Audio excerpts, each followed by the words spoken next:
Rồi, xin chào quý vị và các bạn. Thì hôm nay em lại có một con này thì nó là cái âm ly mọi người nhé. Âm ly Puler mọi người này. Đấy. Thì hiện tượng của nó là khách hàng báo là nó có điện vào nhưng mà không có tiếng mọi người nhé. Ở đây thì em đã tháo sẵn ra rồi để chia sẻ cùng với mọi người cho nó nhanh. Đây. Mọi người ai đam mê về âm thanh bãi mọi người nhé. Con này là chạy điện 100. Đấy, các bạn nhìn thấy nội thất bên trong của con âm ly này. Thì sơ lược qua cho mọi người cùng thấy. Đây là biến áp của nó bạn này, biến áp 110 nhé, 100 đấy. Và đây tụ lọc nguồn, sử dụng tụ lọc nguồn rất chi là to luôn. Đấy, nhìn rất là xịn. Đây thì mọi người, thì em chia sẻ cùng mọi người, không có tiếng mọi người nhé, có điện vào mà không có tiếng. Đây thì em chia sẻ cùng mọi người ở cái video này, nó rất là nhanh gọn thôi. Và đây là cái mặt sau của cái âm ly này mọi người nhé. Đấy thì khách hàng cũng cẩn thận là đánh dấu đầu vào này. Và đây là ra loa này, nhưng mà kết nối là nó không kêu. Thì mang ra đây cho em kiểm tra, thì em kiểm tra theo cách của người thợ thôi. Đây thì em cắm vào cái cổng CD mọi người nhé.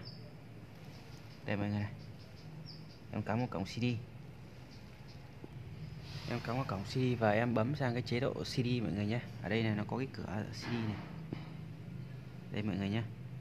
Đấy, và âm thanh nó cũng không ra. Volume để cũng 12 giờ rồi, không có tiếng. Và mọi người để ý mọi người nhé, trước khi mọi người để ý bật máy lên mọi người nhé, để ý khoảng 5-10 giây mà không thấy dơ le đóng mọi người nhé, không nghe tiếng đến cạch một cái. Bình thường có cái dơ le của nó bên trong đây mọi người này, bất cả một cái âm ly nào đều có dơ le hết mọi người nhé. Đấy, thường thì nó phải có cái tiếng dơ le đóng đến cạch phát thì là dơ le nó đóng tiếng ra loa thì là nó mới có tiếng kêu. Ở đây thì nó không có tiếng kêu, thì tức nghĩa thì là nó lỗi phần, một là phần công suất, đấy, hai là phần dơ le. Đấy thì tại sao mà nó lỗi ở đâu mà nó không có tiếng ra, có nghĩa là nó có lỗi thì là dơ le nó không đóng mọi người nhé. Thường thì là lỗi công suất thì nó cũng không đóng dơ le.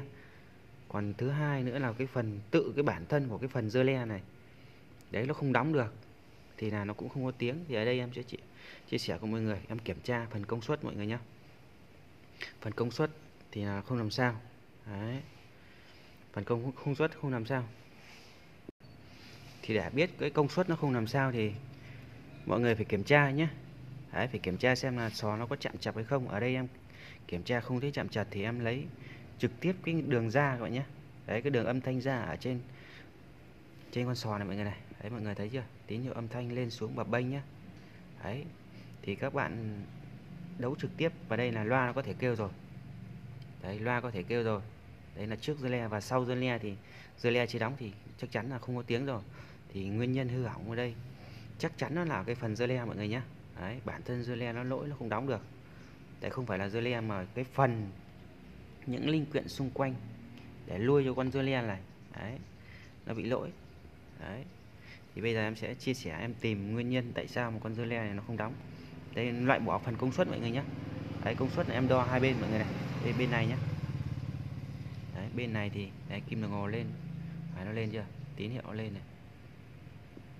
Đấy. Đấy, tín hiệu nó lên như này. Bạn nhìn kim đồng hồ chưa? Đấy, nó lên theo nhạc mọi người nhé. Đấy, thì công suất không làm sao rồi. Thế bây giờ em sẽ tìm hiểu cái phần nguyên nhân của cái phần dơ le này. Đấy, thì mọi người xem hết video thì để biết cái cách khắc phục cái trường hợp này nó như nào mọi người nhé. Rồi bây giờ là em sẽ lật cái âm ly này lên các bạn nhé. Đây, cái âm ly bãi thì nó có cái đặc điểm hay là nó có một cái miếng sắt ở dưới mọi người nhé. Mình có thể tháo ra được. Ở đây thì em đã tháo ra rồi. Đây, đây nó có cái miếng sắt này mọi người này.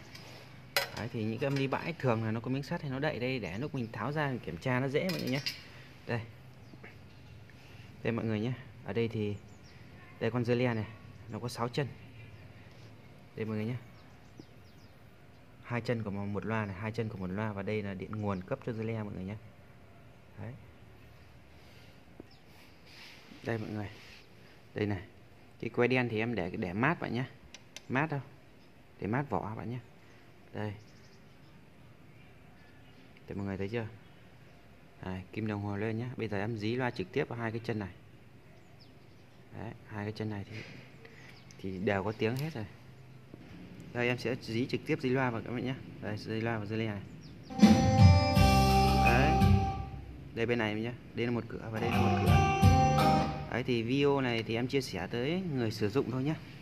Đấy thì biết cái nguyên nhân hư hỏng của cái âm ly này nó như thế nào, chứ còn anh em thợ thì phần lớn là biết hết rồi, thì không nói làm gì nữa. Thì bây giờ em sẽ đi kiểm tra cái phần dưa le mà nó không đóng. Đấy thì nguyên nhân tại sao thì em sẽ kiểm tra, em sẽ chia sẻ cùng mọi người. Mọi người cố gắng xem hết video nhé. Rồi em đã xử lý xong mọi người nhé. Này mọi người để ý em bật nguồn lên mọi người nhé. Đấy mọi người nghe tiếng gì chưa?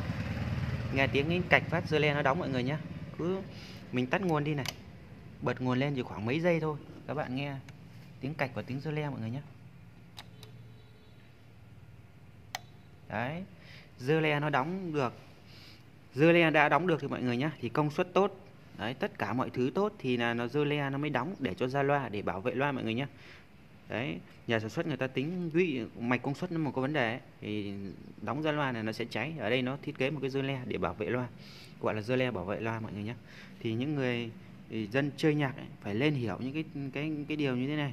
Bật âm ly lên thì khoảng mấy giây sau, kể cả cục đẩy thế, mấy giây sau thì có tiếng cạch phát đóng dưa le thì máy mới hoạt động được. Thì video hôm nay em chia sẻ tới mọi người em nhé, em bật này mọi người. Em tắt nhé. Em tắt này, em bật lên này, em bật lên chỉ khoảng mấy giây sau là nó dưa le nó đóng thì là loa mới kêu mọi người nhé. Đấy, tắt này. Rồi mọi người xem video để ủng hộ em và nhớ đăng ký bấm chuông mọi người nhé, để cập nhật những video mới nhất mà em đăng tải lên, những video hữu ích mọi người nhé. Đây thì nguyên nhân nó hư hỏng là do cái phần dưa le nó không đóng mọi người nhé. Đấy, nó mất nguồn cấp cho dưa le. Thì em chia sẻ tới đây thôi. Ví dụ là người sử dụng ấy thì nói cũng không, nói đến đây cũng không thể hiểu được, chỉ biết là cơ bản là nó hỏng ở cái phần, một là công suất, hai là phần dưa le. Còn những người thợ để mà xem video này thì em nói đến đây mất nguồn dưa le thì ai cũng hiểu rồi, thì cũng không cần phải nói nhiều. Thì cảm ơn mọi người đã xem video. Hẹn mọi người video sắp tới. Xin chào, hẹn gặp lại.